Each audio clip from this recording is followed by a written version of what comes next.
Gaza ground offensive Chatharakpa Yabagi Akiba Hengatlakle. Israel na Lebanon da Leiba Hezbollah gi target sing the air strike Chatharakre.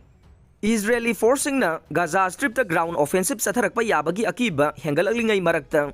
Israel na Lebanon da Leiba Hezbollah gi target sing the ahing supa air strike Chatharakre.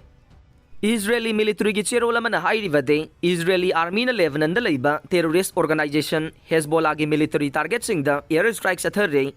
Oiragliba phiba masida Hamas ki michang ama wairiba Iran na sagatpa Lebanese group Hezbollah amasung Israel gi marakta ungkhana ba hengalakpa yabagi Akiba Hengatlakle nakal ani gi marakta khut thongna rakhiba matungda Israeli authorities singna Israel Lebanon border paringda leiba mafam kunipan dage miyoi lising kaya hondokpa hokre chairak sida US President Joe Biden Israel gi miyambo sagatpa unnabagi damak ngasi dage Israel da khongsat ama chalagani haina US की Secretary of State Antony Blinken na laukthokre. Antony Blinken na phongdokibada Israeli forces na Hamas na paisiliba Gaza gi lam madugi mayokta ground offensive ama chathanaba sem saringai cherak sida Israel na blockade tawriba lamdam aduda mapandagi mateng sing pusinbada cooperation pigani haina Israel gi maikaidagi thajaba pirakle.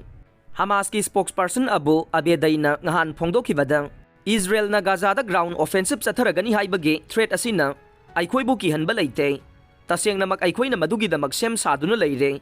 haukiba October 3 Hamas na Israel gi khathang basarukta achauba landa ma chathagi wadage Hamas ki Izzedain al-Qasim brigades na miyoi sani fajinduna thamlakle atai miyoi yankhai rom na atai mafam singda topa khulai paiba group singna fajan khe Hamas na Israel ta chathagiba land sea air assault ta miyoi lising amaga chamri hena sikhe Madugi laman khumbo oina Israel na Gaza da air strike sing chathaduna miyoi lising amaga chatret ka yankhai gi mathakta hat khre